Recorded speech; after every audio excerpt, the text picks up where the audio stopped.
Assalamualaikum warahmatullahi wabarakatuh. Innal hamdalillah wassalatu wassalamu ala Rasulillah. Kawan-kawan, kembali lagi bersama saya. Insyaallah pada kesempatan kali ini saya akan menjelaskan bagaimana cara membaca surah Al-Qadr dengan baik dan benar. Setelah video ini, insyaallah saya akan melanjutkan dengan penjelasan surah Al-Alaq. Silakan di like, di subscribe, dan juga dibunyikan loncengnya agar kawan-kawan tidak tertinggal pada video-video saya yang akan datang. Bagikan juga video-video saya dalam channel ini, semoga semakin banyak orang mengetahui dan memahami bagaimana cara membaca Al-Quran dengan baik dan benar. Jika ada pembahasan yang kurang kawan-kawan fahami, silahkan tulis di kolom komentar atau DM ke Instagram saya. Marhaban ya Ramadan. Alhamdulillah, kita akan masuki bulan suci Ramadan. Bacalah Al-Quran sebanyak-banyaknya. Ingat, utamakan kualitas bacaan Al-Quran kita. Jangan hanya mengejar kuantitas atau banyaknya ayat-ayat yang kita baca. Karena baca Al-Quran diharuskan dengan kaidah-kaidah tajwid. Baik kawan-kawan, mari sama-sama kita mulai pembahasan surah Al-Qadr. A'udzu billahi minasy syaithanir rajim. Bismillahirrahmanirrahim. Inna anzalnahu fi lailatul qadr.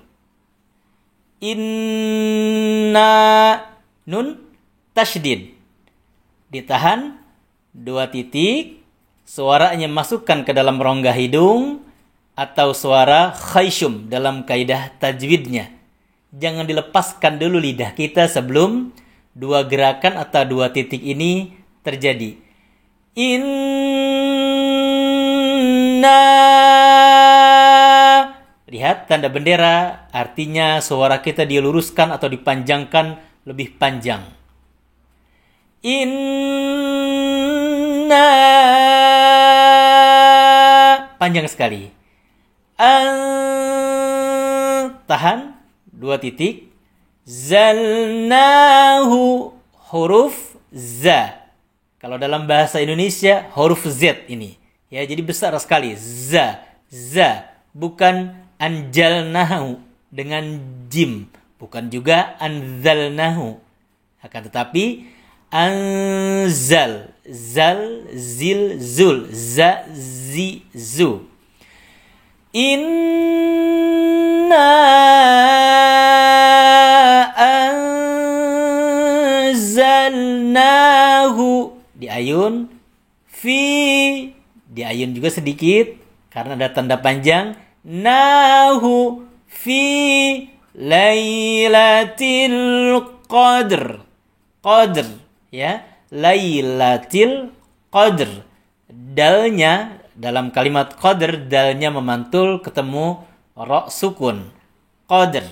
Jangan sampai ro-nya tidak ada suaranya atau tidak terbawa. Lailatul qadr. Nah, ya, sering atau saya pernah mendengar ada orang yang membaca surah Al-Qadr ini, suara ro-nya dalam kalimat ini tidak terbawa. Hati-hati. Inna anzalnahu fi lailatul qadr. Masuk ayat selanjutnya. Wa ma adraka ma lailatul qadr. Wa ma, bendera lagi. Ingat, setiap ketemu tanda bendera dimanapun kita baca Quran, diluruskan suaranya, dipanjangkan suaranya. Wa ma ad, pantulkan suara dalnya. Masih ingat suara yang memantul ada berapa? 5. Ba, ju, di toko. Syaratnya 5 huruf ini harus sukun atau mati. Maka suaranya harus kita pantulkan. Bahasa kaidah tajwidnya disebut dengan hukum qalqalah. Wa ma adraka ayun adraka ma lailatul qadr. Sama seperti ayat pertama, qadr. Ya, tempat keluar huruf dal berbeda dengan huruf D Indonesia. Bukan ujung lidah nempel ke langit-langit depan yang atas. Itu D Indonesia, dada, didi. Tapi tempat keluar huruf dal, ujung lidah nempel ke gusi gigi seri kita yang atas, yang depan. Ya. Wa ma adraka ma lailatul qadr. Masuk ayat selanjutnya. Lailatul qadri khairum min alfi syahr. Hati-hati, pelan-pelan perhatikan, ini ayat yang cukup sulit dibaca jika kita bacanya terlalu tergesa-gesa, ya. Lailatul qadri khairum kha. Tidak boleh maju bibirnya saat melafadzkan huruf kha. Karena huruf kha ini huruf tenggorokan, ya, bukan huruf bibir. Jadi tidak boleh dimajukan bibir kita saat melafadzkan huruf kha, bukan kha. Akan tetapi kha. Jadi bibir dalam kondisi biasa saja atau normal-normal saja. Ya. Wa ma adraka lailatul qadr, lailatul qadri, ulangi lagi. Lailatul qadri khairum khairum. Tahan 2 titik. Ya, mim tasydid. Kalau tadi nun tasydid. Jadi setiap kawan-kawan bertemu juga dengan mim tasydid saat baca Quran di ayat dan di surat manapun, ditahan 2 titik. Ya. Lailatul qadri khairum min alfi. Fa-nya berangin. Ya, ujung gigi atas tempelkan ke bibir bawah bagian dalam. Alfi. Fa, fi, fu. Seperti kita melafadzkan huruf F dalam bahasa Indonesia. Ya. Lailatul qadri khairum min alfi syahr. Sya-nya banyak sekali anginnya. Syahr. Sya, tempat keluarnya di tengah lidah. Tempelkan ke langit-langit. Ya, yang tengah lidah kita. Tempelkan ke langit-langit. Sya, shi, shu. Syahr. Ketemu dengan hak besar yang sukun dan ro-nya juga sukun. Ini cukup menyulitkan bagi yang belum terbiasa dengan kaidah-kaidah huruf-huruf hijaiyah yang fasih. Lailatul qadri khairum min alfi syahr. Syahr. Ya, hati-hati, hak tidak boleh memantul. Bukan syahr, tambahkan huruf e. Akan tetapi syahr, haknya sukun, ro-nya sukun. Lailatul qadri khairum min alfi syahr. Ayat selanjutnya. Tanazzalul malaikatu warruhu fiha biizni rabbihim min kulli amr. Tanazzalul dengan huruf za. Ditahan za-nya ya. Tanazzalul. Huruf lamnya ada benderanya. Panjang sekali. Tanazzalul malaikatu. Taknya berangin. Ikatu. Warruhu. Hak kecil. Warruhu fiha. Hak yang kedua baru haknya besar. Bedakan mana hak kecil, mana hak besar. Hak kecil tengah tenggorokan.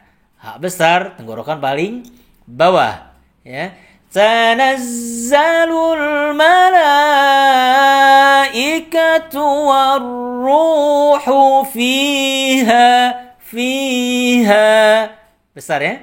Biizni, bukan biizni. Bukan dengan Z, akan tetapi dengan za. Ujung lidah tempelkan ke dinding gigi kita yang seri, yang depan, yang atas. Biizni, za, zi, zu. Ya, bukan biizni. Termasuk kalimat bahasa Indonesia izin itu menggunakan za. Kalau kita pakai bahasa Arab izin, ya. Tanazzalul malaikatu warruhu fiha biizni rabbihim min kulli amr. Jika kawan-kawan tidak kuat nafasnya, berhentilah di kalimat tanazzalul malaikatu warruhu fiha, di fiha. Bagi dua. Ulang lagi dari kalimat fiha. Kita contohkan jika ayat ini dibagi dua. Karena tidak semua nafasnya kuat, ya, dari tanazzalul sampai kalimat min kulli amr. Kita contohkan bagi dua. Tanazzalul malaikatu warruhu fiha. Ulangi dari warruhu fiha atau dari fiha boleh. Jika benar-benar nafasnya tidak kuat, terlalu panjang. Warruhu fiha biizni rabbihim min kulli amr, ya, biizni rabbihim, mim tasdid, min, tahan lagi, nun sukun ketemu kaf, ya. Ini karena berada di akhir ayat biasanya suka tergesa-gesa orang baca Quran, akhirnya yang harusnya kedua tanda ini ditahan tapi tidak ditahan. Hati-hati, sabar, pelan-pelan saja, berikan hak-hak tiap hurufnya. Ditahan sampai sempurna, masing-masing berapa? 2 titik, ya. Min kulli amr. Kalimat amr, mim tidak memantul, bukan amr ditambahkan dalam huruf mim sukunnya. Akan tetapi amr, ya. Mohon maaf, ro-nya tebal, amr. Jadi bukan amr. Kita ulangi pelan-pelan saja. Tanazzalul malaikatu warruhu fiha biizni rabbihim min kulli amr. Ayat terakhir. Salamun hiya hatta matla'il fajr. Salamun hiya, haknya hak besar. Hiya hatta. Nah ini hak yang keduanya malah kecil, ya. Salamun hiya hatta. Taknya ada anginnya. Matto. To sukun harus dipantulkan, bukan matla'il. Akan tetapi matla'il fajr, ya, matla'il bukan matla'il. Nah, ini surah Al-Qadr ini sering dibaca oleh para imam saat sholat sunat tarawih pada 15 hari terakhir atau 10 hari terakhir, karena ayat ini berkaitan dengan malam Lailatul Qadar, ya. Pada bulan ini, Ramadan tahun ini, kita dianjurkan untuk sholat sunat tarawih di rumah. Jadi nanti saat kawan-kawan baca surah Al-Qadr, perhatikan huruf demi hurufnya, perhatikan tempat keluar hurufnya dan kaidah-kaidah tajwid lainnya, agar bacaan Al-Quran kita sempurna. Alhamdulillah kawan-kawan, kita telah bersama-sama menyelesaikan pembahasan surah Al-Qadr Insya Allah setelah video ini saya akan melanjutkan dengan pembahasan surah Al-Alaq. Jika ada pembahasan yang kurang jelas, silahkan tulis di kolom komentar atau kawan-kawan DM ke Instagram saya. Silahkan bagikan video-video yang dari channel saya ini. Jangan lupa di like, di subscribe, dan juga dibunyikan loncengnya agar kawan-kawan tidak tertinggal pada video-video saya yang akan datang. Mohon maaf atas segala kekurangan. Subhanaka Allahumma bihamdika asyhadu an la ilaha illa anta astaghfiruka wa atubu ilaik. Wassalamualaikum warahmatullahi wabarakatuh.